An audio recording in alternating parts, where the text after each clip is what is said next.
Сегодня я вам покажу наш кампус, насколько он большой.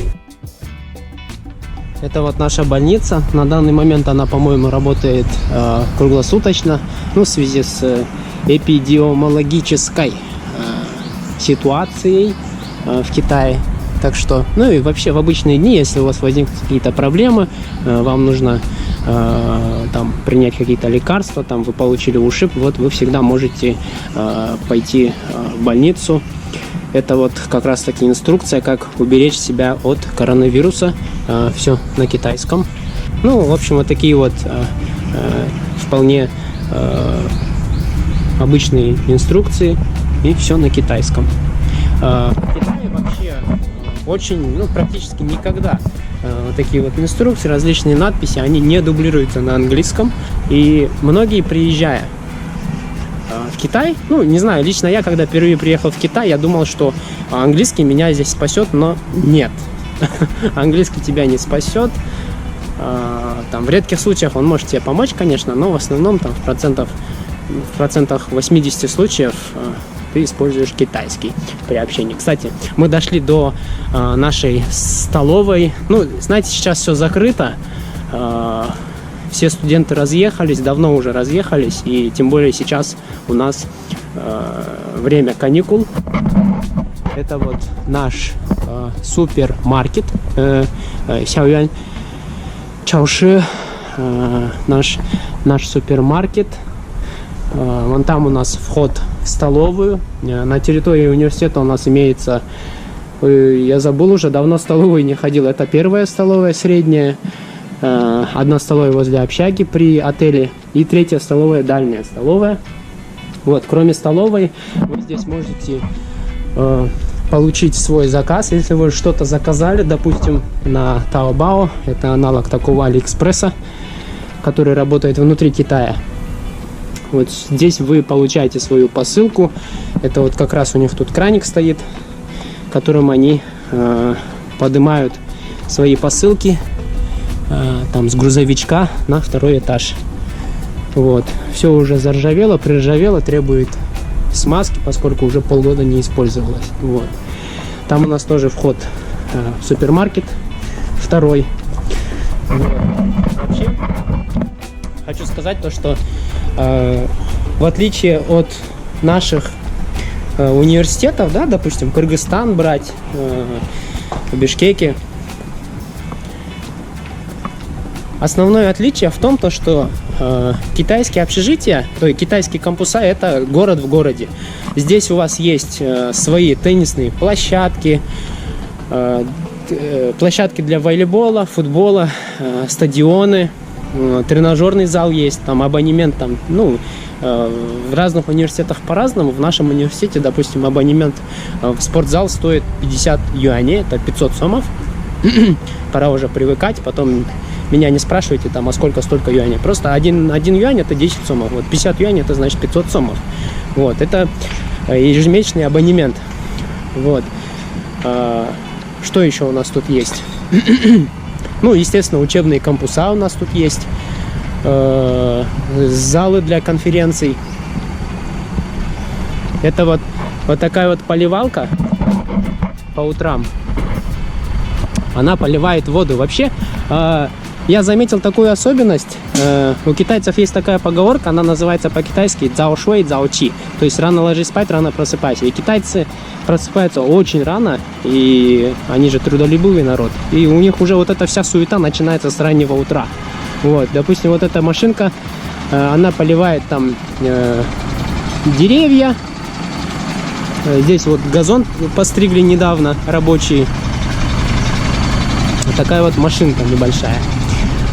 Вот здесь у нас находится тоже небольшой парк, такой с прудиком, очень уютное, так скажем, романтичное место. Зимой здесь тоже своеобразная такая красота, когда вот этот прудик замерзает. Сейчас солнце светит, правда, чуть плохо видно. Когда зимой все замерзает и все покрывается такой белой пеленой, белым покрывалом, белым одеялом. Вот здесь беседочка. Здесь красивые, по-моему, лотосы Тоже здесь сюда можно прийти, посидеть, подумать там о своей учебе, о своей личной жизни, о планах на будущее. Очень такая прекрасная атмосфера. Меня она очень радует. Это у нас водяное колесико такое. Ну, сейчас все отключено. Кстати, вот здесь вот рыбки есть. Но, по-моему, рыбки уже давно померли. Или же их выловили. Вон там таблички, что запрещено плавать и ловить рыбу. Вот такая вот красота, друзья. Вот такие вот большие кампусы. Ну, опять же, я говорю, что не во всех университетах кампусы такие большие. Допустим, есть соседний педагогический университет, там кампус поменьше, но он тоже своеобразно красивый. Вот. Своеобразно красивый. Мне так туда хочется пойти. Там свобода. Там свобода. Через забор перелезть и в город выйти. Но нельзя. Нельзя. Если узнают, то будет плохо. Так что рисковать не будем. Сегодня погуляем по кампусу. Расскажу, да покажу вам все. Кстати, вы когда-нибудь видели паровоз? Сейчас я вам пойду покажу паровоз.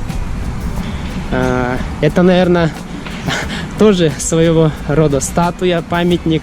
Потому что у нас в Бишкеке, в КГУ-100, тоже стоят рельсы. Я когда там учился, там тоже были рельсы, но паровоза там не было. Паровоз либо продали, ну или поезд, или что там стояло. Видимо, его продали или что-то там. Я не знаю, что с ним сделали, но там просто рельсы. А здесь паровоз стоит. Паровоз, не плавоз, не поезд. Вот настоящий паровоз, кстати. Я вам сейчас его покажу. Пойдемте. И немножко расскажу о нем.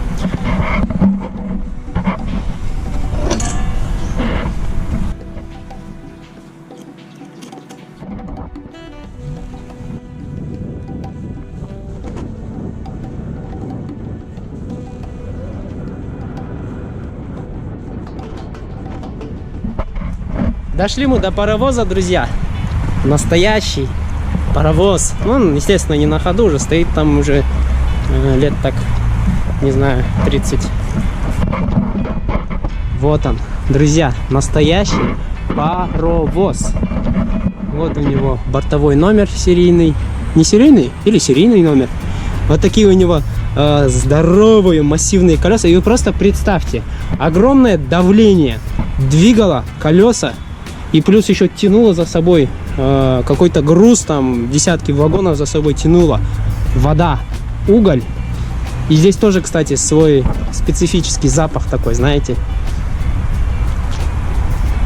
Очень красивый паровоз, очень красивый. Мне он очень нравится.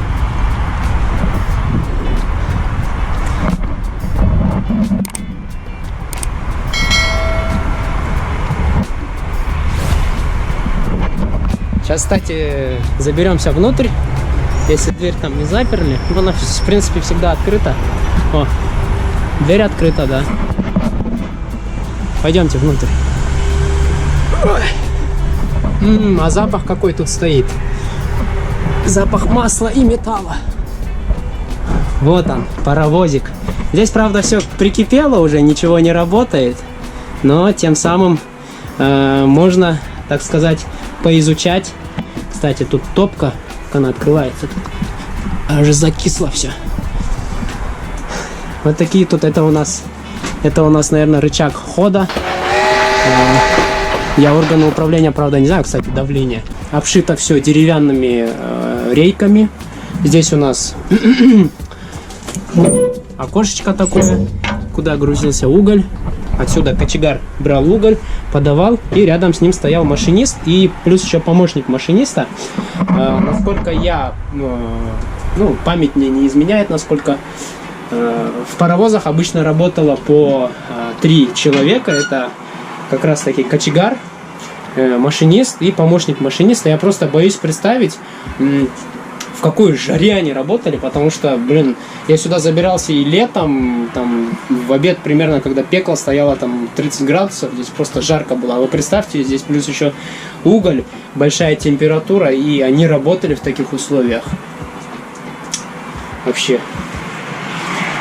Жалко, жалко. Вот тогда действительно это была настоящая мужская работа для мужиков со остальными, ну, сами знаете чем, так сказать.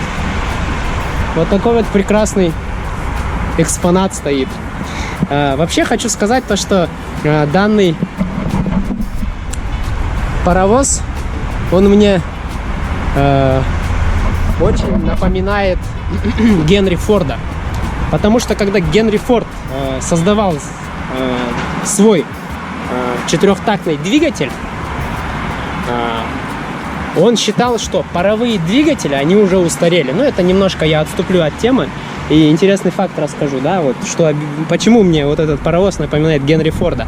Потому что Генри Форд, он считал, что именно двигатели паровые, они уже давно устарели, и сами по себе они очень массивные. И это именно было толчком, чтобы Генри Форд создал автомобили с двигателями внутреннего сгорания. Почему? Потому что на тот момент двигатель внутреннего сгорания, он был очень легким, прост по конструкции. И, допустим, чтобы раскочегарить паровоз, котел, чтобы раскочегарить вот этот паровоз, тебе требовалось, наверное, часа 2, я так думаю, чтобы вода нагрелась, чтобы создалось рабочее давление. Там 2 часа минимум, наверное, это уходило. И, скорее всего, это работало постоянно, потому что огонь не тушили. То есть уголь подавался в топку постоянно. А двигатель внутреннего сгорания на то время, 1920-е годы, на то время двигатель внутреннего сгорания, он был прост, легок, и чтобы там завести двигатель внутреннего сгорания, тебе не требовалось столько много времени там, да? Просто завел двигатель и все. Вот. Но сейчас двигатели внутреннего сгорания тоже уже потихонечку, это начальная стадия. Все больше стран, все больше автопроизводителей делают уклон на альтернативные источники энергии. Это электричество, это солнечные батареи. Вот. И так что сейчас уже настало то время, когда двигатели внутреннего сгорания уже отходят на второй план. Тому большой пример — это Китай, это вот эти двухколесные транспорты, мотоциклы. Кстати, по приезду в Китай я, наверное, превратился в двухколесника, в мотоциклиста, поскольку у меня прав нет, и для передвижения на вот таких вот скутерах тебе не требуется прав, даже если ты иностранец, тебе не требуются права. Это все можно свободно использовать, ездить по городу, передвигаться, тебе не нужны права. Единственное, там, конечно же, тебе надо надеть шлем, и все, и не создавать аварийных ситуаций, и тогда все будет хорошо. В Китае, да, права не нужны. Вообще китайскому правительству выгодно, чтобы их население передвигалось на электротранспорте. Почему? Потому что, опять же, это вопрос экологии стоит, это экономии ресурсов, нефти, топлива. И данный вид электротранспорта в Китае, он очень доступен, цена у него не такая прям сильно дорогая. Вот так вот китайское правительство поощряет электротранспорт, что очень радует. Ладно, поехали дальше. Я вам сейчас еще один монумент покажу. Очень интересный. Вот так примерно выглядит этот монумент. Вот он, кстати. Это часть руки. Это палец, который указывает...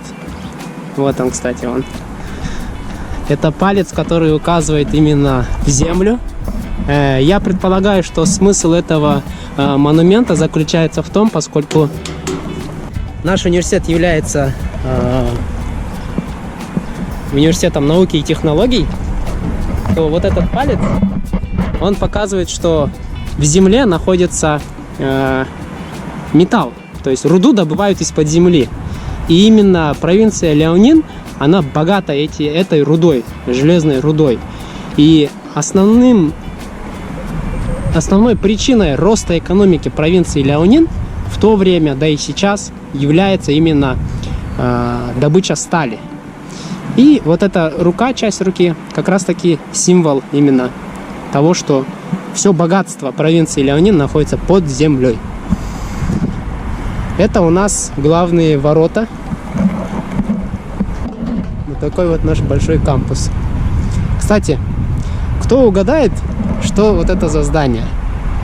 Сейчас мы к нему подъедем поближе, и я вам немного о нем расскажу. О вот этом большом прекрасном здании.